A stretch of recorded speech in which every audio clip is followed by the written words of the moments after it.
মুত্তাকি বান্দার কবর হবে একরকম, বেনামাজির কবর হবে আর এক রকম। কথাটা কার? জোরে কোন কথাটা কার?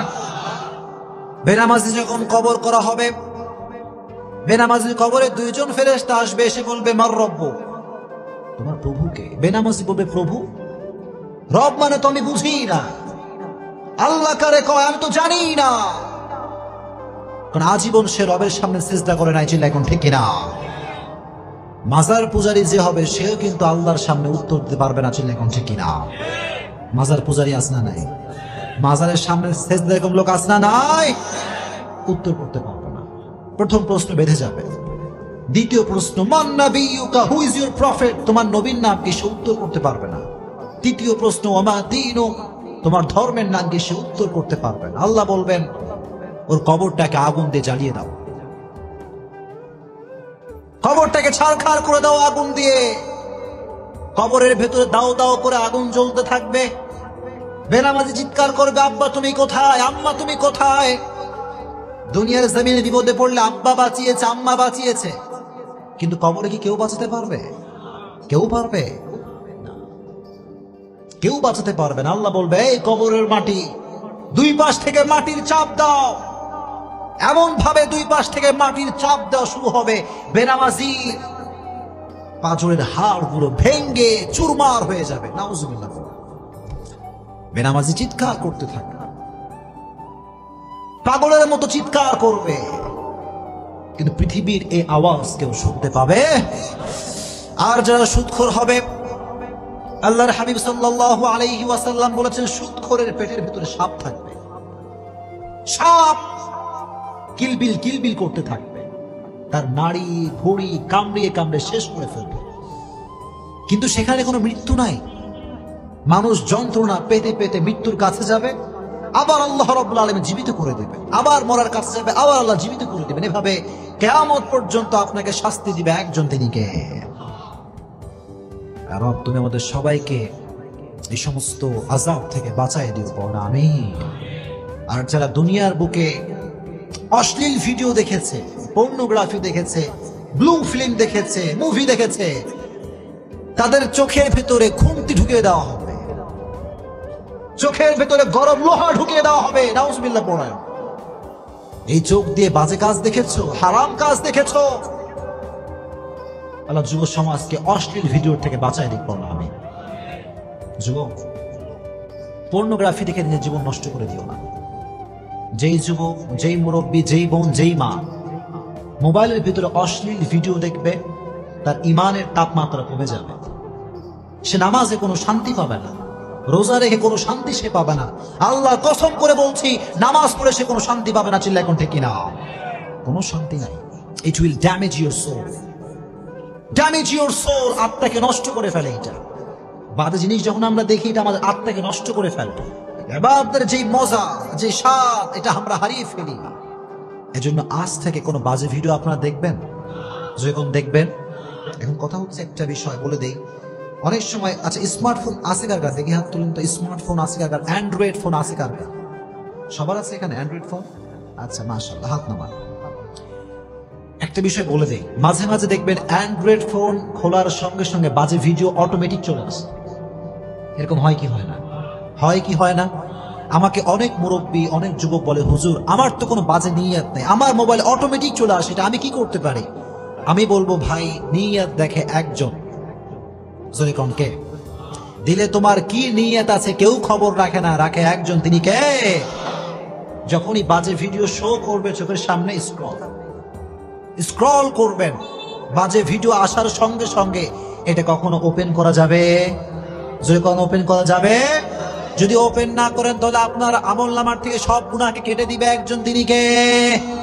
আর যদি ওপেন করে ফেলো যুবক, আমার থেকে তুমি লিখে নিয়ে যাও with full guarantee, full guarantee বলছি, তুমি তোমার চোখকে বাজে জিনিস দেখার থেকে বাঁচাতে পারবা না। চিন্তা করছি কিনা?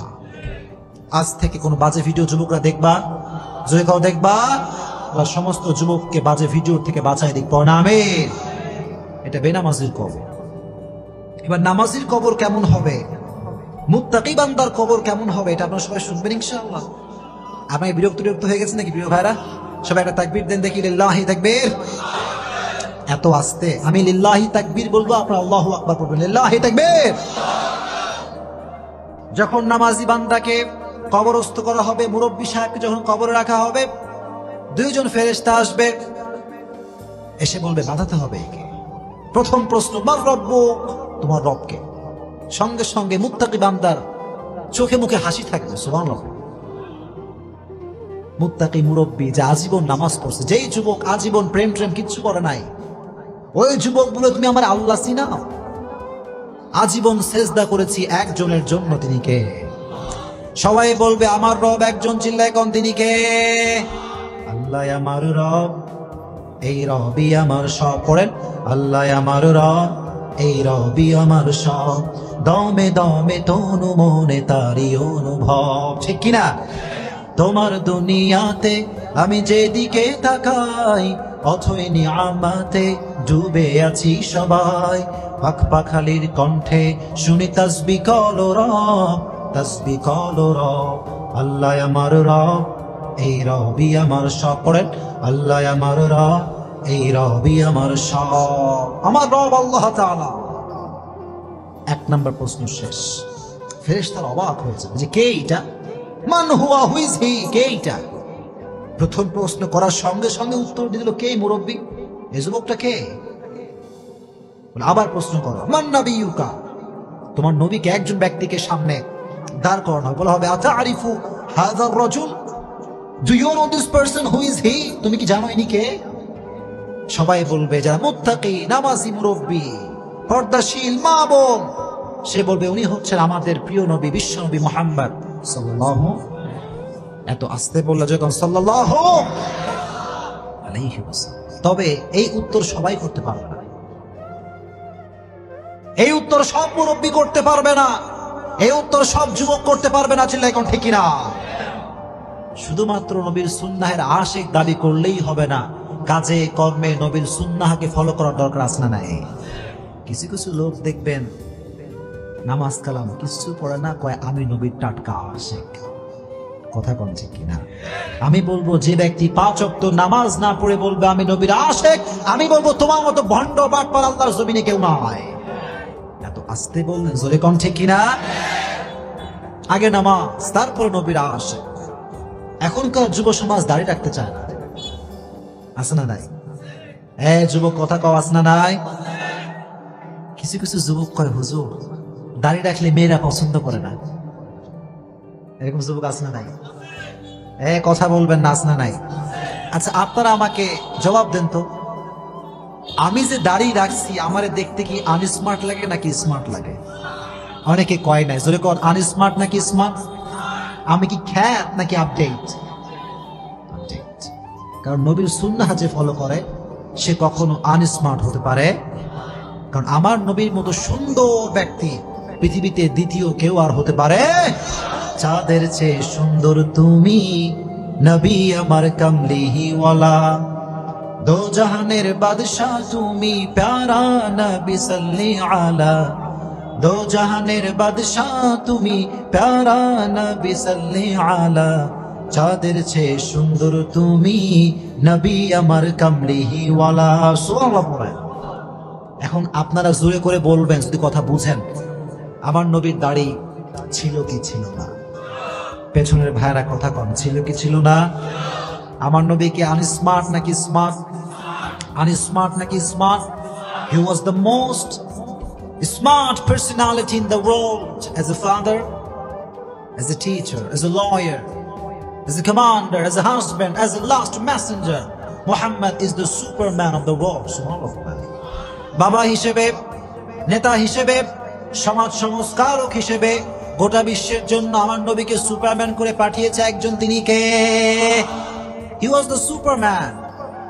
এজন্য যুবক তুমি অলওয়েজ মনে রাখবা, দাড়ি রেখে তোমাকে যদি কোনো মেয়ে পছন্দ না করে, আমি বলবো যুবক ওই মেয়ে তোমার বউ হওয়ার যোগ্যতা রাখে না। দাড়ি রেখে তোমাকে যেই মেয়ে পছন্দ করতে চায় না, আল্লাহর কসম ওই মেয়ে তোমার পরিবারের সদস্য হওয়ার যোগ্যতা রাখে না। 100%। এজন্য সেই মেয়েকে বিয়ে করবা যেই মেয়ে ইসলামকে ভালোবাসে। পারবা তো ইনশাআল্লাহ? যুবকরা জোরে কয় ইনশাআল্লাহ। আর যুবকদেরকে আমি বলি, যুবক দাড়ি রাখবা, একটা উপকার তুমি পাবা, দাড়ি রাখার পরে কে আপন কে পর তুমি একদিনে সব বুঝে যাবে, এটা সত্য কথা। আর দাড়ি রেখে তোমাকে সেই মেয়েই পছন্দ করবে যেই মেয়ে প্রকৃতপক্ষের দিনদার। আর দাড়ি রাখলে তোমার থেকে সেই মেয়ে দূরে যাবে যে ইসলামকে ভালোবাসে না। চিল্লাই কও ঠিক কিনা? যুবকরা সবাই দাড়ি রাখবা তো ইনশাআল্লাহ? রেজ ইউর হ্যান্ড, বলো হুজুর আজ থেকে আমি দাড়ি আর কাটবো না। এই যে হাত সবাই না, দাড়ি আর কাটবো না। আল্লাহ সবাইকে তৌফিক দান করুক, আমিন। দাড়ি রাখলে কেউ আনস্মার্ট হতে পারে না, এটা কি তোমরা বিশ্বাস করো?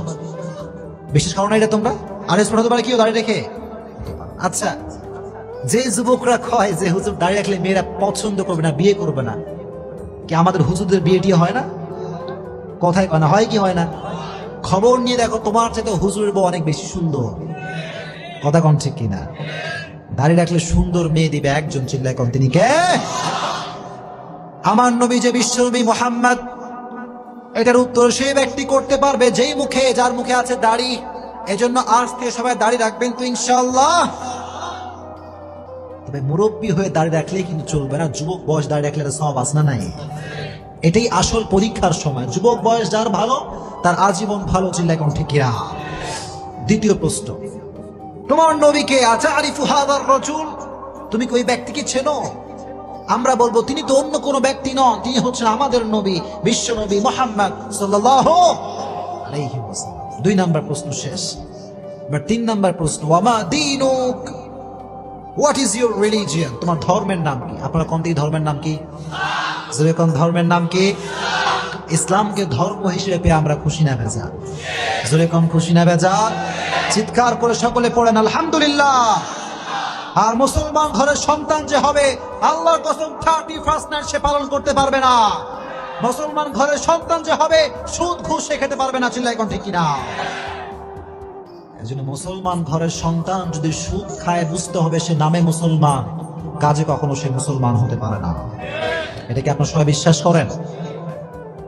আমার একটা প্রোগ্রাম ছিল মালুম ঘাটে, কতদিন আগে, গত নভেম্বর মাসে মনে, তাই না? মালুম ঘাটে। ওখানে আমি বলেছিলাম সুদের টাকায় আপনি বাড়ি করতে পারেন, গাড়ি করতে পারেন, সব আপনি করতে পারবেন, কিন্তু সুখ আপনি কোথাও খুঁজে পাবেন না। আপনারা কি বিশ্বাস করেন এই কথা? ডুপ্লেক্স ট্রিপ্লেক্স বাসা হতে পারে, টাইলসের বাসা হতে পারে, প্রিমিয়াম গাড়ি হতে পারে, এক্সিও গাড়ি হতে পারে, বিএমডব্লিউ হতে পারে, কিন্তু খবর নিয়ে দেখেন ওই ডুপ্লেক্স ট্রিপ্লেক্স বাসার মালিক কিন্তু ঘুমের ট্যাবলেট ছাড়া ঘুমাতে পারে না। ঘুমের ট্যাবলেট দরকার। আর যে রিক্সা চালক, টাকা নাই, পয়সা নাই, বিশাল বড় গাড়ি বাড়ি নাই, কিন্তু রিক্সা চালক যখন ঘুমায়, টায়ার পাংচার হলে যেই শব্দ হয় তার চাইতে বেশি শব্দ তার নাকের টানে হয়, কারণ শান্তি আছে, শান্তি আছে। He has lot of piece of mind. মনের শান্তি দরকার আছে না নাই? আর যার ডুপ্লেক্স ট্রিপ্লেক্স বাসা, খবর নিয়ে দেখেন 10 জনের টাকা মাইরা এই বাসা করা হয়েছে। আল্লাহ যেন সুদ ঘুষ মানুষের টাকা মারার থেকে আমাদেরকে বাঁচায় দিক, জোরে কোন আমিন। এজন্য যুবক, ইনকাম যদি করতে চাও টু দা হালাল ওয়ে করবা। যুবকরা সবাই পারবা তো ইনশাআল্লাহ? ওমা দীনুক, তোমার ধর্মের নাম কি? জোরে কোন ধর্মের নামটা কি? কিয়ামতের কঠিন ময়দানে হিন্দু ধর্ম আল্লাহর কাছে গ্রহণযোগ্য হবে, খ্রিস্টান ধর্ম হবে, বৌদ্ধ ধর্ম হবে। ইন্না দীনা ইনদাল্লাহিল ইসলাম। In the day of judgment, there is only one religion will be acceptable to your Lord, which is Islam. কিয়ামতের ময়দানে একটা ধর্ম আল্লাহর কাছে গ্রহণযোগ্য হবে, ধর্মের নামটা কি? এজন্য বাঁচি আর মরি আজীবন ইসলামের পক্ষে কথা বলেই মরবো ইনশাআল্লাহ। আপনারা কি ভয়টাই পান নাকি? ভয়টাই পান? শোনেন, ইসলামের জন্য মরতে পারলে শহীদ, আর বেঁচে থাকলে আপনি গাজী হিসেবে বেঁচে থাকবেন। কথা কম ঠিক কিনা? মরলেও লাভ, বাঁচলেও লাভ। সুবহানাল্লাহ। এজন্য মাঝে মাঝে খবর নিবেন যে কবর থেকে সুগন্ধি আসছে, এরকম হয় কি হয় না? জোরে কোন হয় কি হয় না? মুআয ইবনে জাবাল রাদিয়াল্লাহু তাআলা আনহু কবর, মাওলানা তারিক জামিল পাকিস্তানের একজন বিশাল বড় স্কলার। আমি শুনে অবাক হয়ে গেলাম। উনি একবার একটা বয়ানে বললেন যে আমি 15 সালে গিয়েছিলাম সেই মুআদ ইবনে জাবাল রাদিয়াল্লাহু তাআলা আনহু কবরে। আগেই অগ্রিম পড়েন সুবহানাল্লাহ। কবরের সামনে যখন গেছি তো দেখলাম কবরের উপরে গিলাফ দেওয়া আছে, চাদর দেওয়া আছে, চাদর। মাওলানা তারিক জামিল বললেন, যখন আমি কবরের পাশে দাঁড়ালাম পুরো এলাকাটা সুগন্ধিযুক্ত হয়ে আছে। এলাকাটা সুগন্ধিযুক্ত এলাকা, আতরের সেন্ট ফে, আতরের সুগন্ধি কি এর চাইতে বেশি সুগন্ধি কবর থেকে আসে। যেহেতু পাকিস্তানে মানুষ, উনি বললেন क्या ये চাদর সে আ রহা হ্যায়, এটা কি চাদর থেকে আসছে? এলাকার সমস্ত মানুষ বললেন, হুজুর যতদিন থেকে আমরা এলাকায় আছি ততদিন পর্যন্ত আমরা প্রত্যেকটা দিন এই কবর থেকে সুঘ্রাণ পাই।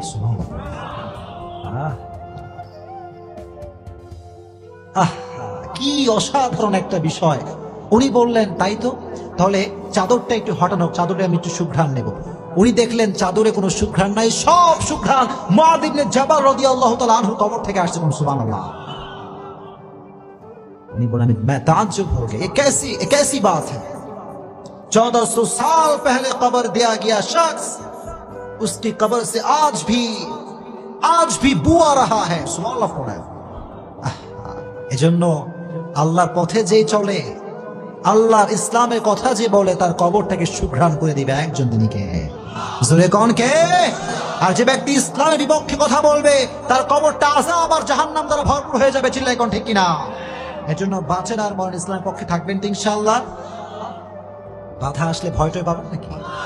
ভয়টয় পাবেন? ভয় পাওয়ার কোনো দরকার নাই। বাংলাদেশ কিন্তু মুসলমানদের দেশ। এটা মিথ্যা না সত্যি? যদি কোন মিথ্যা না সত্যি? বরং একথা তো স্পষ্ট প্রমাণিত যে বাংলাদেশে 92% মুসলমানরা বসবাস করে। কথা কোন ঠিক কিনা? বাংলার মাটিতে হিন্দু থাকবে, খ্রিস্টান থাকবে, বৌদ্ধ থাকবে, ডাজন্ট ম্যাটার, কোনো সমস্যা নাই, ডোন্ট কেয়ার অ্যাবাউট ইট। আমাদের কথা হচ্ছে একটা, বাংলার মাটিতে থাকতে হলে আজীবন আপনাকে ইসলামের পক্ষে কথা বলেই থাকতে হবে। বাংলার মাটিতে ইসলামের বিপক্ষে কেউ কথা বলবে, আমার জীবনে এক ফোঁটা রক্ত থাকা অবস্থা আমি সহ্য করতে পারবো না। চিল্লাই কোন ঠিক কিনা? আপনারা পারবেন তো ইনশাআল্লাহ? যেখানে সুদ সেখানে আপনার জবানটা খুলবে, যেখানে ঘুষ সেখানে আপনার অবস্থান বিরুদ্ধ হবে। চিল্লাই কোন ঠিক কিনা? পারবেন তো ইনশাআল্লাহ? তাহলে আমার ধর্ম যে ইসলাম, এই উত্তর সেই করতে পারবে যে আজীবন ইসলামের পক্ষে কথা বলেছে। ঠিক কিনা? আমি তো এই কথা সবসময় বলি, ও মিয়া, তুমি যদি বাতিলের পক্ষ হয়ে তোমার মাথাকে নত করতে না পারো, আমি হকের পক্ষের ডিলার হয়ে মাথা নত করতে পারবো না। চিল্লাই কোন ঠিক কিনা? মুসলমান বীরের জাতি, মুসলমান ইসলাম নিয়ে কথা বলে, কারো দিকে তাকিয়ে মুসলমান কথা বলতে পারে? সে বলবে আমার ধর্মের নাম হচ্ছে ইসলাম। 3টা প্রশ্ন শেষ।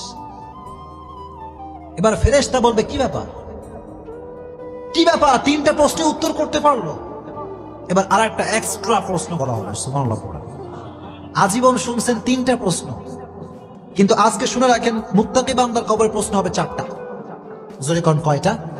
জোরে কোন কয়টা? 4 নাম্বার প্রশ্ন হচ্ছে, ওয়ামা ইলমুক, what is your knowledge, what is the source of your knowledge man. তুমি যে বললা তোমার রব আল্লাহ, তোমার নবী প্রফেট মুহাম্মদ সাল্লাল্লাহু আলাইহি ওয়াসাল্লাম, তোমার ধর্ম যে ইসলাম, হাউ ইউ নো দ্যাট, কেমন করে তুমি জানো? আমরা বলবো, আমরা কোনো নেতার থেকে শিখি নাই, আমরা শিখেছি একটা কিতাব থেকে। কিতাবটার নাম কি? এজন্য আজীবন কোরআনের কথাগুলো পড়বেন তো ইনশাআল্লাহ। যাদের স্মার্টফোন আছে সকলে অ্যাটিস নিয়ে যান, স্মার্টফোনে সকলে কোরআনের তাফসীর ডাউনলোড করবেন, ইনশাআল্লাহ পড়েন। সকলে স্মার্টফোনে 30 পারা কোরআন শরীফ রাখবেন, পারবেন তো ইনশাআল্লাহ। যখন বাসার ভিতরে বসে আছেন অথবা অফিসে আছেন কিংবা রাস্তায় আছেন, open the Quran and recite, বের করেন এবং পড়বেন। বেশি বেশি পড়লে আপনাকে বরকত দিবে একজন, তিনি কে? মুরব্বীদেরকে বলছি, স্পেশালি মুরব্বীদেরকে, চায়ের দোকানে বাজে আড্ডা না দিয়ে 3 বার সূরা ইখলাস পড়বেন, আপনার আমলনামায় 1 খতম কোরআন তার সব অ্যাড হয়ে যাবে। যেরকম সুবহানাল্লাহ। একজন যুবক, don't waste your time, never ever. সময় নষ্ট করে দিও না, সময়ের অনেক দাম। এজন্য আজ থেকে প্রত্যেকটা সময়ে কোরআন পড়বেন তো ইনশাআল্লাহ। কোরআন পড়লে আপনার জীবনকে আলোকিত করে দিবে একজন, তিনি কে? এবার আল্লাহ বলবেন তোমরা কি এখনো বোঝো না এই বান্দাকে? তোমরা কি বোঝো না এই মুরব্বীটাকে? আল্লাহ বলবে তোমরা কি বোঝো না এই যুবকটাকে? আল্লাহ বলবেন ইফতাহু লাহু বাবুম মিন বাবি আহলিল জান্নাহ। আল্লাহ বলবেন এই বান্দার কবরের সঙ্গে জান্নাতের দরজা খুলে দাও। সুবহানাল্লাহ। আল্লাহ বলবেন নাম কানাউমিল আরুদ, নাম কানাউমিল আরুদ। আল্লাহ বলবেন নববধূর মতো তুমি কিয়ামত পর্যন্ত ঘুমাও। কোন সুবহানাল্লাহ। একজন নববধূ যেমন রাতের বেলা স্বামী এবং স্ত্রী ঘুমায়, কেউ ডাকে না, সারাটা রাত আরাম করে ঘুমায়, আল্লাহ বলবে তোমরাও ঘুমিয়ে যাও, যারা মুত্তাকি নামাজি তোমরা আজকে ঘুমিয়ে যাও, কিয়ামত পর্যন্ত কেউ তোমার ঘুমে ডিস্টার্ব করবে না। এত আস্তে বললেন সুবহানাল্লাহ। আমরা ঘুমাইলে মা ডাক দেয়, বাপ ডাক দেয়, কল আসে, অমুকে ডাকে তমুকে ডাকে, ডিস্টার্ব আসে না নাই? আল্লাহ বলবে ঘুমাও, এই যুবক তুমি ঘুমাও, ও মা আপনি ঘুমান, কিয়ামত পর্যন্ত কেউ আপনাকে ডিস্টার্ব করতে পারবে না। চিল্লায় এখন আল্লাহু আকবার। কিয়ামত পর্যন্ত আপনি ঘুমাবেন। আর যখন কিয়ামতের সাইরেন শুরু হয়ে যাবে, আল কারিআহ মাল কারিআহ ওয়া মা আদরাকা মাল কারিআহ, বিশাল বড় একটা আওয়াজ হবে, তখন আপনার আমার ঘুম ভেঙে যাবে। ঘুম থেকে উঠে হাত মুছাবে। আমরা মাঝে মাঝে যখন ঘুম থেকে তখন করি না, কে রে ডাকলো আমারে, এত সুন্দর ঘুম কে ভাঙালো? বাংলাদেশে মানুষ কয় ঘুম ভাঙায়া গেল রে মরার কোকিলে, আছে না নাই? আচ্ছা আমার একটা হিসাব বুঝে আসে না, কোকিল নাকি মরা? কোকিল কি মরা? ওই মরা কোকিল আবার জীবিত মানুষের ঘুম ভাঙায় কেমন করে? কথা কোন ঠিক কিনা? তার মানে এই সমস্ত ফালতু গান পৃথিবীতে আর হতে পারে? আল্লাহ বলবে হাদা মা ওয়াদার রহমান ওয়া সাদাকাল মুরসালুন। আল্লাহ বলবেন গোলাম এই দিন হচ্ছে সেই দিন যেই দিনের ওয়াদা করেছে একজন, তিনি কে? ওঠো, কিয়ামত কায়েম হয়ে গিয়েছে। কিয়ামতের সফল কোন ব্যক্তি হবে? ফাম্মা মান সাকুলাত মাওয়াজিনু ফাহুয়া ফি ঈশাতির রাদিয়াহ ওয়া আম্মা মান খাফাত মাওয়াজিনু ফাউম্মুহু হাওিয়া। আচ্ছা কম, জান্নাত পাওয়ার জন্য 100 এর ভিতরে কয় নাম্বার পাওয়া লাগবে? মাশাআল্লাহ, একজন বলছে 51, আর বাদ বাকিরা কি কয়? কত পাওয়া লাগবে দেখি, কম দেখি। 51? সবাই শিওর 51 পাওয়া লাগবে। দ্যাট মিনস কিয়ামতের কঠিন ময়দানে যার আমলনামা হালকা ভারী হয়ে যাবে, আল্লাহ বলবেন ওর জন্য জান্নাত সুনিশ্চিত। কম সুবহানাল্লাহ। জান্নাত সুনিশ্চিত। রব তুমি আমাদের সবাইকে কিয়ামতের কঠিন ময়দানে আমলনামাটা ভারী করে দিও। চিল্লায় কোন আমিন। আর যার আমলনামা হালকা হয়ে যাবে, ওয়ানাহান নাফসা আনিল হাওয়া, যে ব্যক্তি নিজেকে গুনাহের থেকে বাঁচাবে জান্নাত তাকে দিবে একজন, তিনি কে? আর যে আজীবন সুদ খেয়েছে, ঘুষ খেয়েছে, তার আমলনামাটা হালকা হয়ে যাবে, তার জন্য জাহান্নামের ঘোষণা করবে একজন। চিল্লায় কোন তিনি কে? আর তুমি আমাদের সকলের আমলনামাকে ভারী করে দিও। চিল্লায় কোন আমিন। তাহলে কবরের জীবনে মুক্তি পেতে চাইলে একটা আমল করবেন, প্রত্যেক দিন এশারের নামাজের পরে সূরা মুলক তেলাওয়াত করবেন। সূরাটার নাম কি? যে কোন সূরাটার নাম কি? সূরাতুল মুলক। যুবক ভাইরা, মুরব্বীরা, মা বোনরা সবাইকে বলছি, এশারের নামাজের পরে বসে আপনি সূরা মুলক তেলাওয়াত করবেন। আল্লাহর হাবিব বললেন মানিআতুম মিন আযাবিল কবর, যে ব্যক্তি প্রত্যেকদিন সূরা মুলক তেলাওয়াত করবে আল্লাহ রাব্বুল আলামিন তার কবর থেকে সমস্ত আযাবকে maaf করে দিবে। সুবহানাল্লাহ। সূরা মুলক পড়বেন তো ইনশাআল্লাহ। আল্লাহ সবাইকে কবরের কঠিন আযাব থেকে বাঁচায় দিক। জোরে কোন আমিন।